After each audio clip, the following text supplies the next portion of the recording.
Hey everybody, during GDC of this past year, I was talking to a number of my friends and various contacts during the conference, and a name kept coming up called SuperScale. And when people talked about SuperScale, they talked about this company as a UA agency, as a white label publisher, as a live ops company, as an analytics company, and it was really hard to try and understand exactly what they did, but so many good things were being said about SuperScale, and it sounded like they were getting a lot of traction, especially in Finland, where a lot of companies were signing up with SuperScale. And so I asked for an introduction to the company and was able to meet with Mika Luusio, who is the head of partnerships for SuperScale. And the video today is essentially our dinner conversation about the company, about what they do, about how they are different, because they are clearly doing something that's a little bit different. Part publisher, part UA agency, part analytics and live ops company. What they are doing, although it's unique, sounds to be having a lot of traction in the market. And so I want to also apologize ahead of time because I meet with Mika at a restaurant. There's a lot of background noise. It is an actual GDC meeting. So I haven't met with Mika before. We're shooting live. I'm finding out about the company as I'm talking to Mika. And so what you're going to hear and what you're going to experience is like an actual GDC meeting. Now, before I take you to that dinner meeting, I also wanted to kind of give you guys a little bit of more context about the company. And so just kind of showing you a slide of highlights from SuperScale's first quarter of this year of 2019.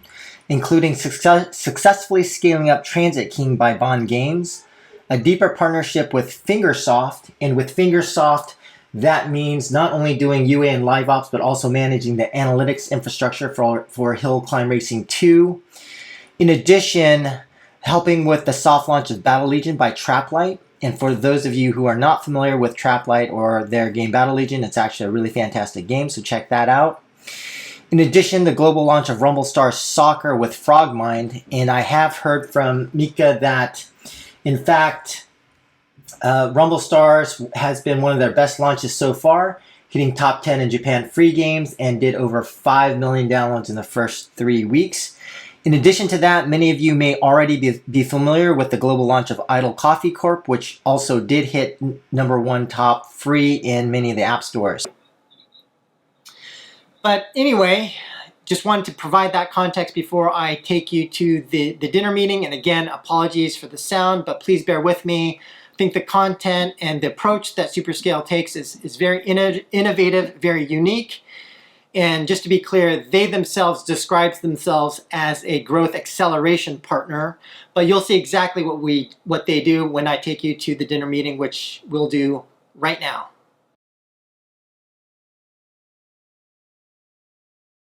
Awesome. So my name is Mika.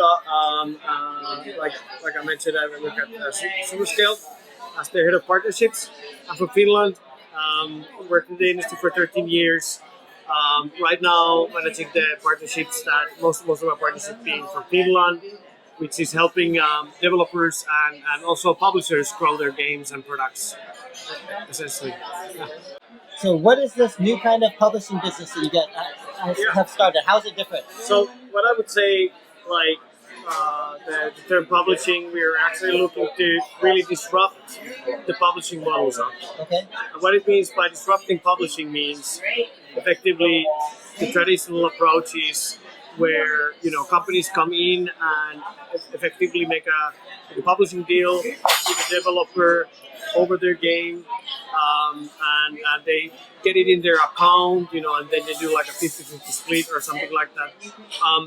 In our opinion, that's outdated. And I think because the market is evolving, the publishing models need to evolve as well. So what we created is effectively a service that is like a trifecta of 3 things. Firstly, where we base everything is like an analytics infrastructure of understanding what the players do in our partners' games. Yeah. And then secondly, understanding how to leverage that better in the form of live operations, and especially live operations optimization. What that means for us is segmenting the players and kind of based on understanding how the players are, giving them better offers in game and kind of being able to leverage how they play the game to like make their experience better and also increase the LTV of the game. And just to clarify, by live operations, do you mean like for you guys are bringing technology and analysis to live operations, or are you guys actually doing it by are you guys actually running the live operations? So yeah, we are effectively have a team of data scientists and live operations guys. We use what the game has, but we personalize in-game offers to people based on the kind of behavioral segments of what they are interested in purchasing in a game, for example. And we kind of utilize what the game has already, but we run those services as well, and then we help optimize and segment the players. So the third part of the trifecta that I mentioned is really obviously user acquisition and marketing. So user acquisition for us is obviously once you understand how the players play your game, who they are, you understand better how to market those games as well. So the user acquisition part for us is really running the campaigns, working with ad creatives, doing original PR for games to optimize the marketability of free-to-play games. So, and our whole business is based on mobile free-to-play, which kind of all of this kind of comes to a point where we offer this service to developers. Developers realize that, okay, I don't need to sign a publishing deal in order to be able to get my game scale. And I don't need to hire a massive UA team, which is hard these days. I don't need to grow my own user acquisition group to kind of be able to make it in the top crossing charts and make my game really scale. So we offer an alternative to all the publishers there for developers who either they have a small UA team and they may not be experts, or they don't have even at all a UA team, to be able to self-publish, to grow their company value instead of selling their games out for publishers. So this is like a new model that I think is overdue in the industry, and we're really excited about it because it helps developers grow. And what about the business terms? How are you? Can you talk about how you structure deals with the developers that you work with? Sure. So the way we basically structure deals is we basically start working with a developer or a publisher. What we do is we look at what the game is doing right now. We look at the data. We try to understand based on the data how the players play the game, how they retain, how they monetize, what is the marketability, and then trying to understand player behavior, also their infrastructure in terms of how they are able to kind of analyze their analytics infrastructure. And once we kind of understand that, we do some test campaigns to kind of see effectively what is our value add. And pilots, what we do, our test campaigns we call pilots. We can obviously do that. We do that also on live operations. We do that on UA. And we can kind of like identify what can we bring on the table here. Can we improve the marketing of a specific game? Can we improve the way the developer is doing live operations on their game? Based on that value add, we determine our deal terms. And the way we work with is it's a very lightweight deal, which doesn't tie them into any term, like a long term. Effectively, if they don't like working with us, we don't force them into a term, which typically, traditional publishers do. So it's a unique model that we have, and then also everything in terms of what's our cut for SuperScale is we take a cut based on the performance we bring in. So it's and what that means is it's really based on performance. So if we are able to generate extra revenue to a developer on their game, if we generate extra revenue, then we take our cut based on what is our performance. Got it. Well, I know you guys have landed a few key clients recently. many in Finland. Can you talk about who these clients are that you've been able to sign, and how did you guys convince them to sign up with you guys? We've actually been working together a lot. So we're like tag teaming a lot on that, and so on the Finnish clients, we've been working on approaching companies that kind of already have heard about us. Yeah. So in terms of the business development,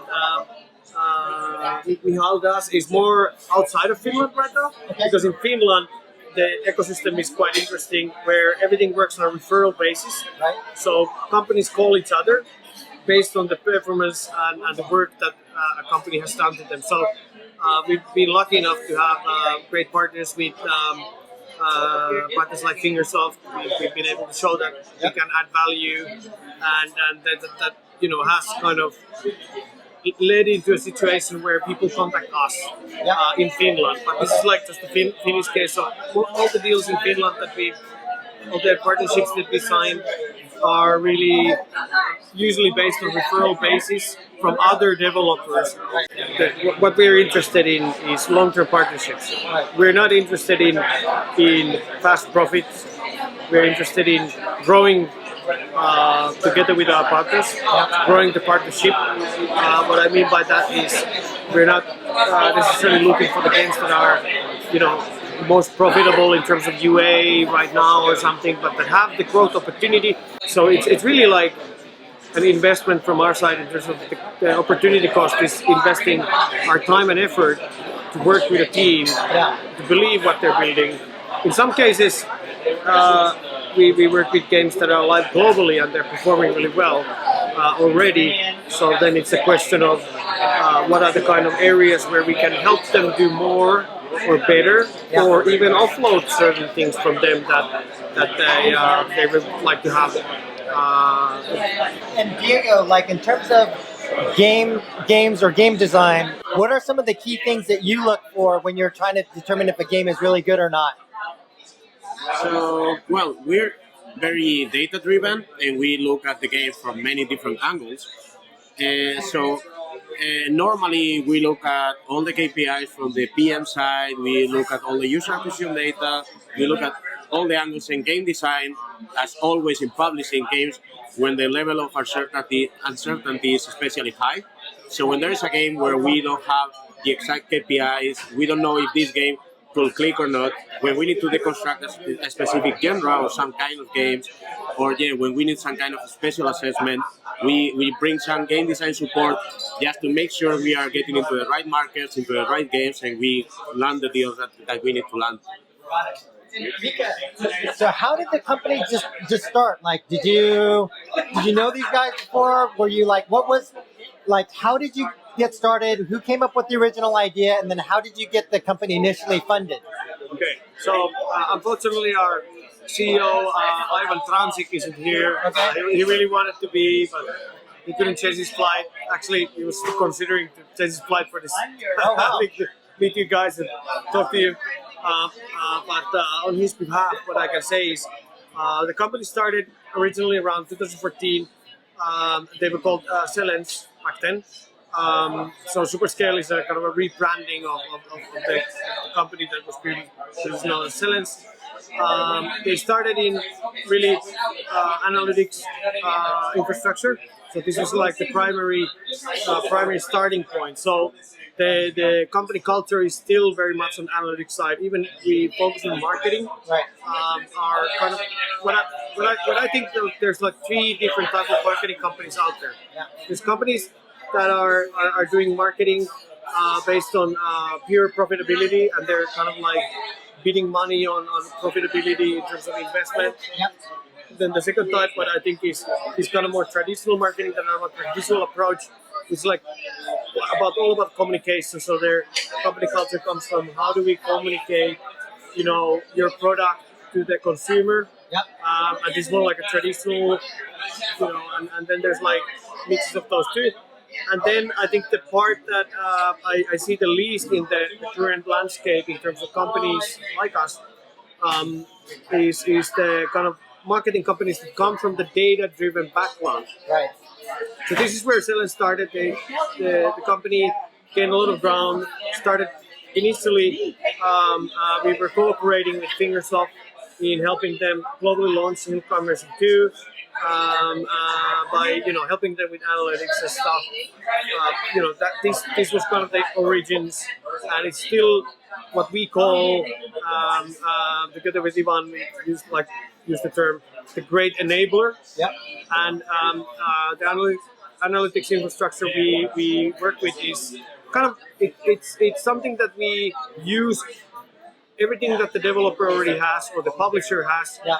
and we augment that using Google BigQuery. And what would you say are like, since you've been at the company, in terms of like trying to be successful, what have been some of the biggest challenges that you guys have come across in terms of like, trying to achieve more success in the business? So the question is, really for us, the biggest challenge is where do we focus? So where is the focus point?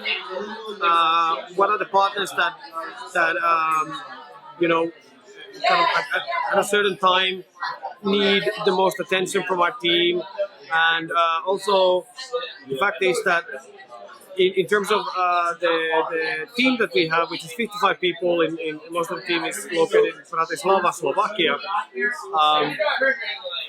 Obviously finding good talent, and we're always on the lookout, but finding good talent that have people who are very data-driven mindset that can fit into our culture is a really challenging thing.